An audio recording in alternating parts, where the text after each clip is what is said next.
We'll take you live now to Reno, Nevada. President Trump speaking before the 99th Annual Convention of the American Legion.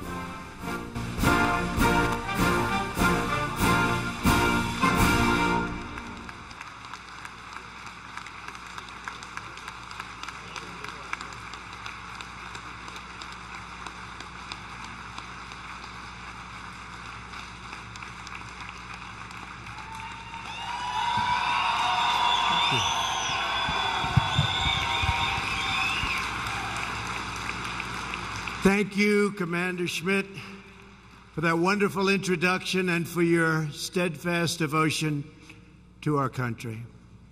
I want to thank all of our distinguished guests with us today, including HUD Secretary Ben Carson, VA Secretary David Shulkin, and former Secretary of Defense Bob Gates. Where is Bob Gates? Bob Gates has been so great. Tell you, he started off saying bad things about me, and then he said great things, and now I like him. Thank you, Bob. It's a great honor to be back here with all of my friends at the American Legion and your national convention. I want to thank Governor Sandoval for being here. Dean Heller is here someplace or will shortly be here. He's caught the first flight out. So I want to thank Dean Heller, Senator, for being here. The American Legion embodies the spirit of patriotism that is the true source of our strength and the best hope for our future. You love our country, you cherish our values, and you definitely defend our great American flag. No doubt about that.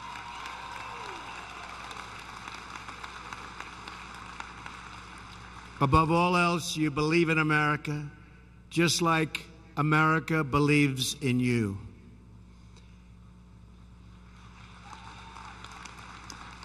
Today, we are here to honor you for the sacrifices you have made to defend our nation and preserve our way of life. But we're also here for another reason. We are here to hold you up as an example of strength, courage, and resolve that our country will need to overcome the many challenges that we face. We are here to draw inspiration from you as we seek to renew the bonds of loyalty that bind us together as one people and one nation. Those who wear the nation's uniform come from all different backgrounds and from every single walk of life. But they are all united by shared values and a shared sense of duty. They are all part of one team with only one mission in mind. Most importantly, they're all Americans, and they work together, they fight together, and they sacrifice together to defend our magnificent home. Thank you.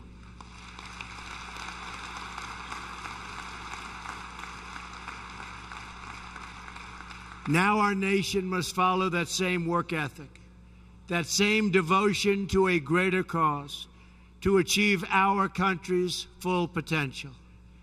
Here with us today are veterans who have fought in every major military engagement dating all the way back to World War II.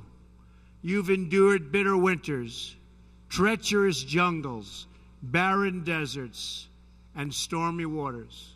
You've left your families, charged into danger, faced down your enemies, and bore the scars and wounds of war. Each of you took an oath to support and defend the Constitution. With that oath, you pledged your honor and your very lives for our great nation. Every veteran here today is part of a long, unbroken chain of American heroes. We salute your service. The American Legion not only remembers history, you help keep history alive.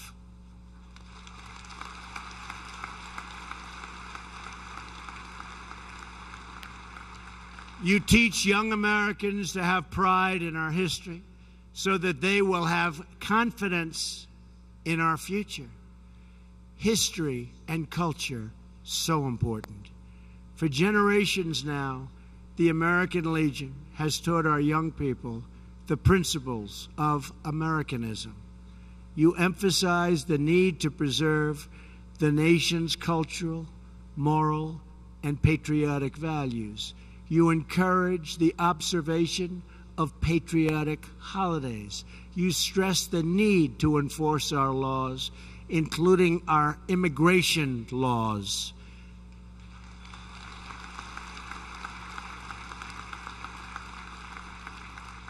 You teach the responsibilities of citizenship and the importance of the Pledge of Allegiance. True. So important.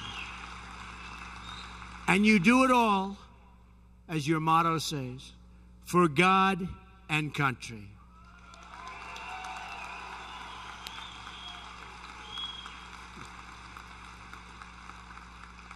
That's why we're here today, for America and for God.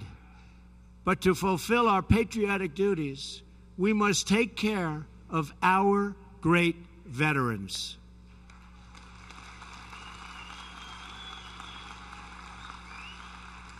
One year ago at this gathering, and I remember so many of you so well, I promised you that I would make it my priority to fix the broken VA and deliver our veterans the care they so richly deserve.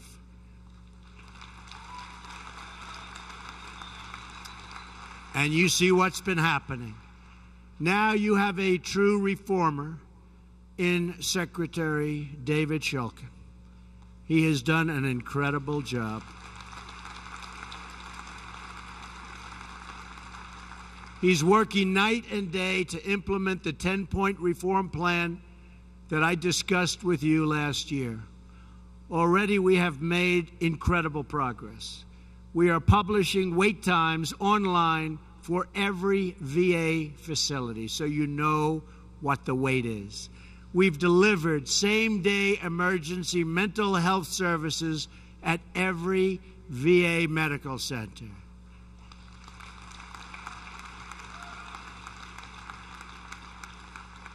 We've opened the promised White House VA hotline.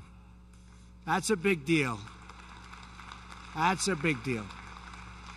We've dramatically increased the number of veterans approved to see the doctor of their choice and signal legislation to continue that very important choice program that I spoke to you about last year. And I want to thank the American Legion for your help in getting this done. You have been so helpful. Thank you very much.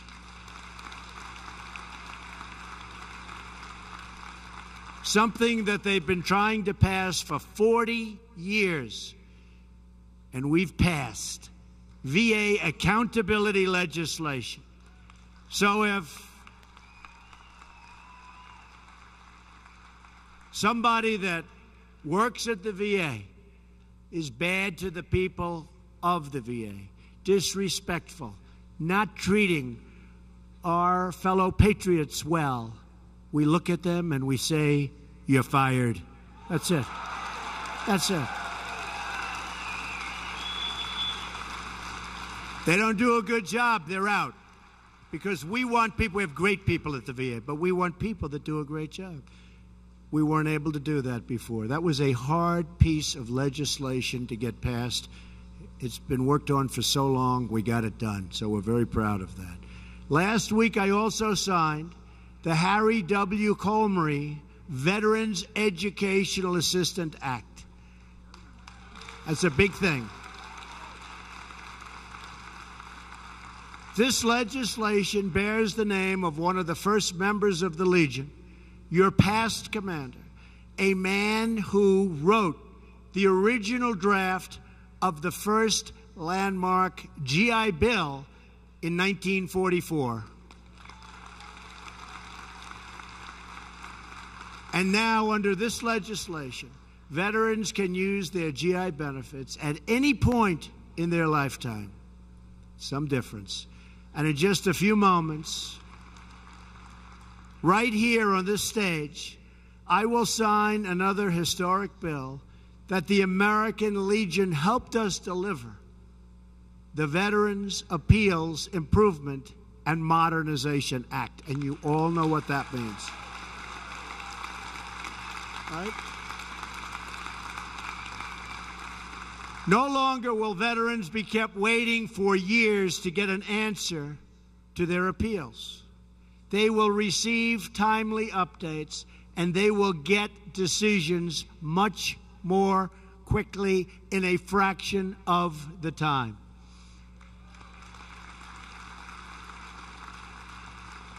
And the Legion, I have to say, pressed so hard for that legislation. So I want to thank you very much. I want to thank you. I want to thank you so much. You really helped. They have a lot of power, and they use it well.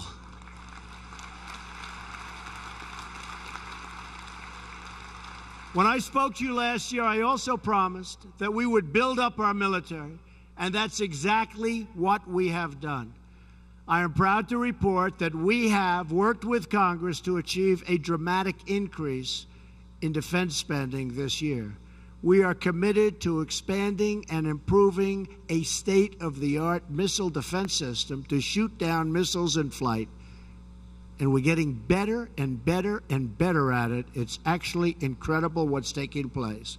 And we will develop new surveillance and long-range strike capabilities to prevent our enemies from launching them in the first place. In every foreign policy decision, thank you.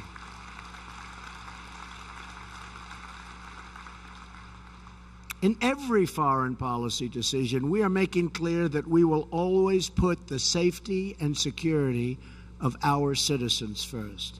That is why early this week I announced a new strategy in Afghanistan and South Asia.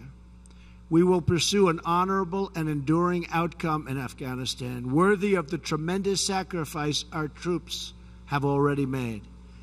We will give our men and women in uniform the tools they need and the trust they have earned to fight and to win.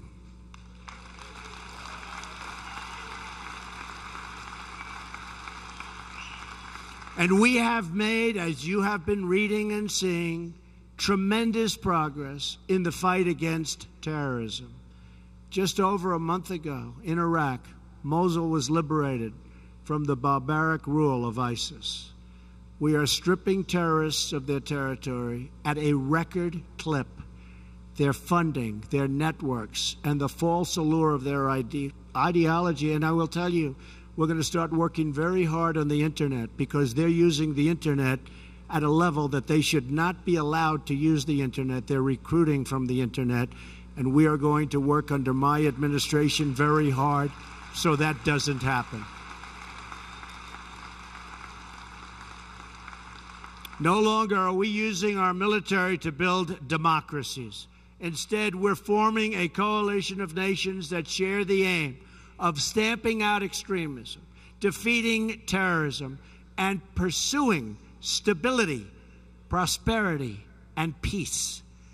Through the generations, America has always prevailed, not by military might alone, but also by the strength of our spirit. And we have in this country today such spirit. I see it when I meet the people backstage. They're so proud once again. I must say, much more proud than they were last year at this time. They are feeling very good about our country. Very, very good about our country. Because our people have always had that will to endure and to overcome. This is now the challenge of our times.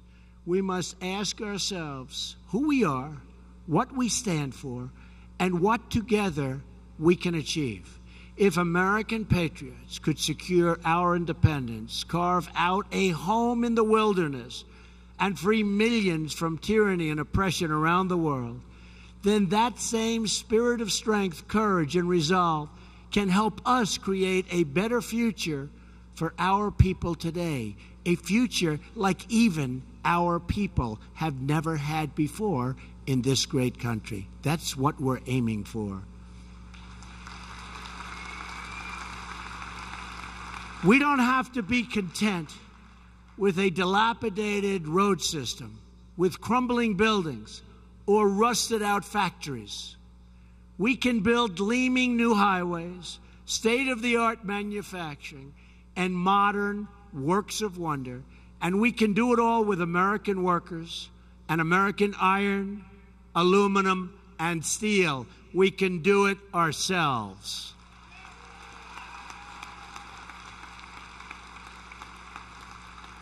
We do not have to accept the economic decay of once thriving hubs of industry, where they leave and they let all those jobs go, and those companies move to other countries. We've stopped that flow, and companies are now coming back into the United States, and I am so proud of that.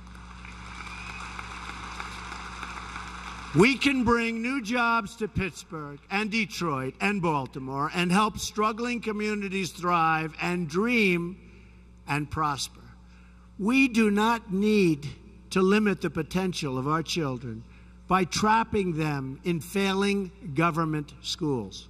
Every child should have the chance to explore their talents, pursue their passions, and know the joy of achieving their ambitions. And we will never tolerate crime in our cities, bloodshed in our communities, or acts of hatred or terrorism against our citizens. We will not stand for it.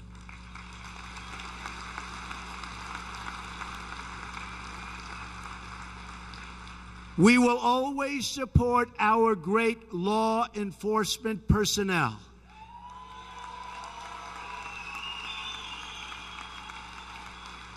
These are great people. Build bridges of trust and cooperation and keep our families safe. It is time to heal the wounds that divide us and to seek a new unity based on the common values that unite us. We are one people with one home and one great flag.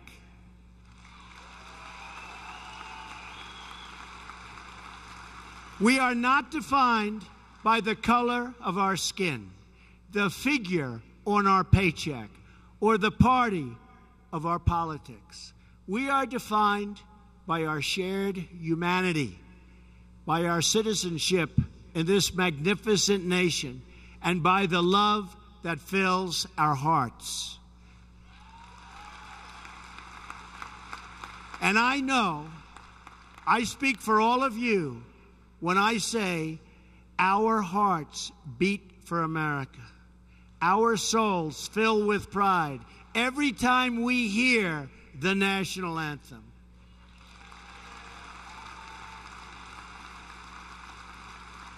This is the spirit we need to overcome our challenges, to pursue our common destiny, and to achieve a brighter future for our people. We will win. Watch. We will win. This is the future we can build together if we have the courage to act, the strength to endure, and the patriotism to join together with true affection for our fellow citizen.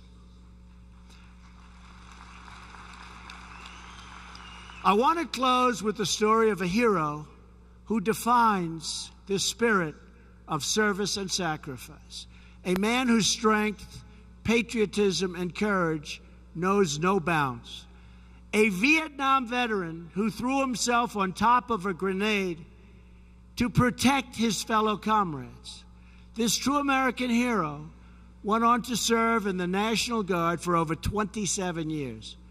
He is now a retired captain at his local fire department and owns a funeral home that memorializes our heroes. And he has worked tirelessly to bring another veterans post to Kansas City so that those who return from combat have a place to go that honors and supports them. Some of you know this incredible patriot. He's a friend to many in this room. He is with us here today, and he's on stage with us right now. Medal of Honor recipient, Donald E. Ballard.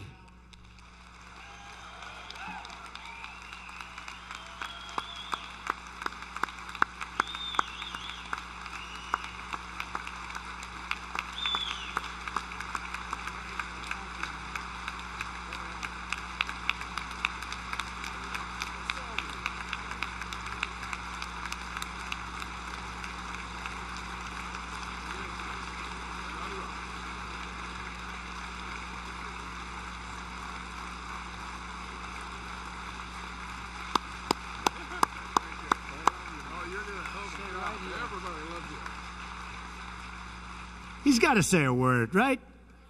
This wasn't in the planning. Do I have your approval? Yes, sir. Come on, Don, get up there. There is no greater love than someone that loves this country, and I believe we've elected the right leader to lead us out to drain the swamp.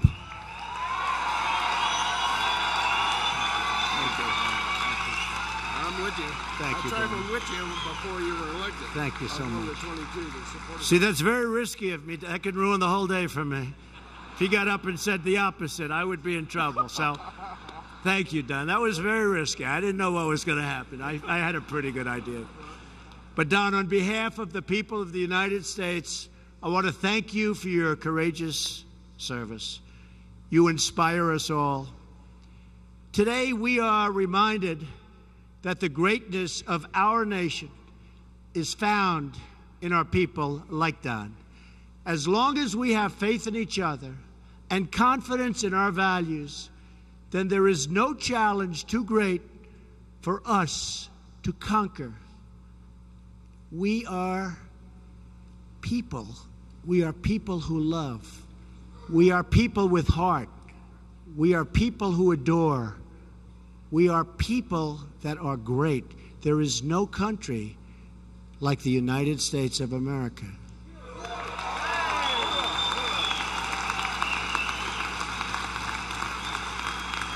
We have no division too deep for us to heal, and there is no enemy too strong for us to overcome. Because in America, we never lose faith. We never forget who we are, and we never stop striving for a better future. Together, we cannot fail. We will not fail. We will make America great again, greater than ever before, I promise.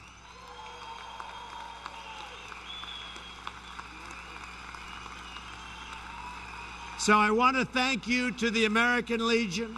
You talk of greatness. You talk of greatness. The American Legion is greatness. Thank you very much to our service members and to Don and to everybody in the room. Thank you to our great, great veterans. May God bless you. May God bless the United States of America.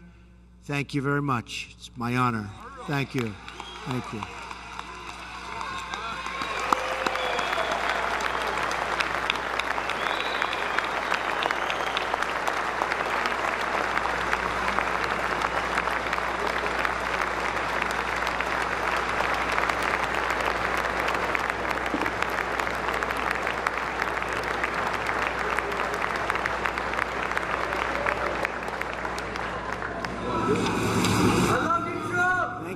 We love you too.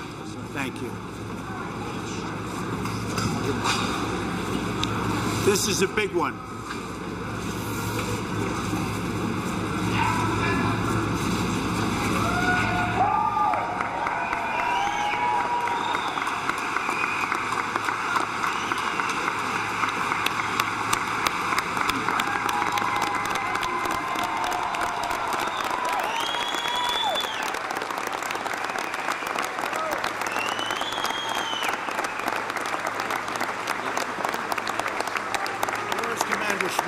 Yes, sir. Thank you.